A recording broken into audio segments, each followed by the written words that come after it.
c'est là que je vous demande de vous accrocher un peu parce que notre conception habituelle de l'écoulement du temps, c'est que le temps s'écoule du passé vers le futur en passant par le présent. C'est-à-dire que tout ce qui est avant le présent, c'est dans le passé, et tout ce qui est après le présent, c'est le futur.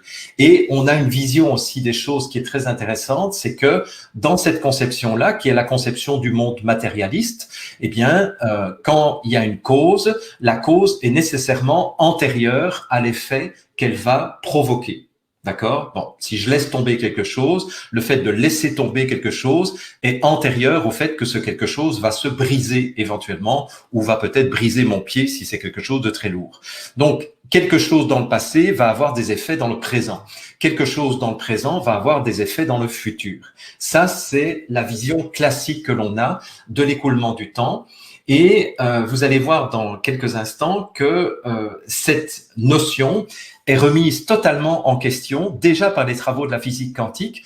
On a découvert en physique quantique que certains phénomènes se passaient dans le futur et avaient une cause qui rétroagissait dans le présent. Et c'est ça qui va nous intéresser dans la vision que je vais développer dans quelques instants. Alors, ce qui est intéressant, c'est que ce que je voulais vous dire, c'est que pour favoriser un futur potentiel, on va donc imaginer dans le présent comme à quoi pourrait ressembler le futur. Et c'est là où je voudrais vraiment interpeller ceux qui nous écoutent aujourd'hui parce que, donc, si nous semons dans le présent les graines du futur, ça veut dire que si moi je fais partie de la minuscule minorité de psychopathes milliardaires, comme je les appelle depuis quelques semaines, et si je veux favoriser l'émergence d'un futur potentiel, eh bien, il va falloir que je colonise les consciences du collectif.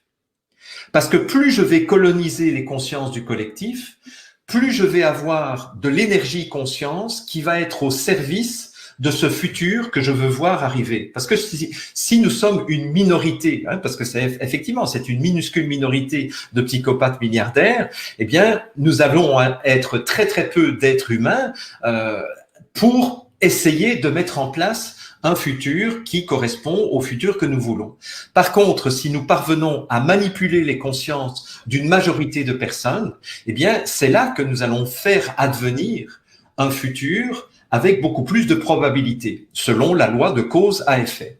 Et une des choses que j'avais déjà mentionnées dans la toute première conversation du lundi que j'avais consacrée à la crise du Covid-19, eh bien, j'avais montré que depuis une vingtaine d'années, il y a de plus en plus de films hollywoodiens, là je vous en donne 4-5 là, en illustration, qui illustrent toujours le même narratif, c'est la perspective d'une contagion, d'une épidémie, d'une pandémie très mortelle et très contagieuse, dont la seule planche de salut, ce sera un vaccin.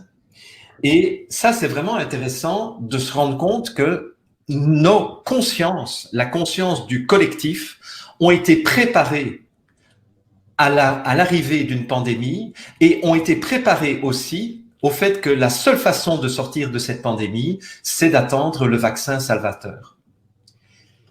Ce qui va faire que le futur va être favorisé dans ce sens-là. Maintenant, la bonne nouvelle, c'est que, en fait, ce que nous savons aussi bien avec la relativité générale d'Einstein qu'avec la physique quantique, c'est que nous pouvons avoir des causes qui ont une rétroaction dans le passé, c'est-à-dire que la cause qui est dans le futur peut influencer ce qui se passe dans le présent. Alors vous allez me demander, mais comment est-ce que c'est possible? Et Jean-Jacques, est-ce que tu as une illustration de cela? Et c'est là que Jung a travaillé avec Pauli sur la notion non seulement de synchronicité, mais aussi sur la notion de ce qu'il appelait des phénomènes de acausalité. Les phénomènes de acausalité, ce sont des phénomènes où la cause est dans le futur par rapport au présent. Et la vision que Jung avait, c'était que notre supraconscience, ce que Jung appelle le soi, est en dehors du temps et donc peut se trouver dans le futur, voit le passé, le présent et le futur comme si nous regardions une table avec la gauche, le centre et la droite de la table, et que notre supraconscience va nous envoyer des messages dans le présent pour orienter et pour guider notre vie. Et une illustration très simple, parce que beaucoup des personnes qui nous écoutent ont fait probablement cette expérience, c'est que parfois on demande une place de stationnement lorsqu'on va au centre-ville et on demande à nos anges de nous dégager une place de stationnement. Il y a des dizaines de milliers, des centaines de milliers de personnes qui s'amusent à ce genre de choses et on constate que ça marche. Mais alors, on pourrait se demander, mais comment ça se fait qu'au moment où j'arrive à l'endroit où je dois me stationner, il y a une voiture qui, juste à ce moment-là, va sortir d'une place de stationnement juste pour moi. Comment ça se fait? Ben, pour cela, il faut que dans le futur, toutes les choses soient organisées de telle sorte que dans le présent, au moment où j'arrive à l'endroit où je dois me stationner, eh bien, quelqu'un et 10 minutes plus tôt quitter le magasin ou quitter le bureau dans lequel il se trouvait pour aller dans sa voiture et démarrer au moment où j'arrive. C'est-à-dire que bon, ça c'est une illustration évidemment, c'est pas une explication, mais c'est quand même intéressant de garder cela en tête parce qu'il y a des expériences qui ont été faites en physique quantique qui montrent que au niveau des particules élémentaires, les causes qui provoquent des phénomènes au niveau des atomes se situe dans le futur et pas dans le passé. Bien. Donc, on peut aussi imaginer, et ça c'est ce que Philippe Guillemant avance dans sa théorie, c'est que le futur, lorsqu'on modifie le futur par notre libre arbitre, eh bien le futur peut même réorganiser les événements du passé. Bon, je vais pas rentrer dans les détails parce que sinon je vais vous perdre complètement, mais moi qui ai passé des heures et des heures et des heures en compagnie de Philippe Guillemant et des heures en compagnie de ses écrits et de ses conférences, je peux vous dire que ça tient la route. Bien. Alors, c'est là où nous avons maintenant la bonne nouvelle. C'est que on peut imaginer que à partir du moment où je suis dans le présent, eh bien, oui, il y a des futurs qui sont tout tracés, mais il y a des futurs qui vont être tracés en fonction de la manière dont je positionne ma conscience. Si ma conscience se trouve dans la peur, les addictions, les intérêts, les calculs, les négligences, les croyances, etc., eh bien, il est clair que ma ligne d'évolution vers le futur va me conduire tôt ou tard vers un futur de destruction et de souffrance. Maintenant, si je oriente ma conscience plus vers l'amour, la liberté, l'intuition, la raison, la vigilance, la foi, la confiance, le détachement, ben, petit à petit, il va y avoir des bifurcations, un peu comme si je me trouve à une croisée de chemin à un moment donné, eh bien, en fonction du choix de conscience que je fais, je vais orienter progressivement mon futur vers des choses qui vont plus dans le sens de la création et de l'accomplissement. Et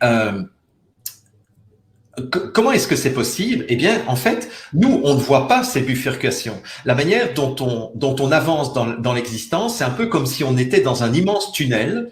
Et ce tunnel, eh bien, nous marchons dedans et nous n'avons pas la conscience que c'est notre conscience qui va faire que le tunnel va pouvoir s'orienter de façon différente. C'est-à-dire que nous n'avons qu'un seul tunnel. On n'a pas plein de futurs.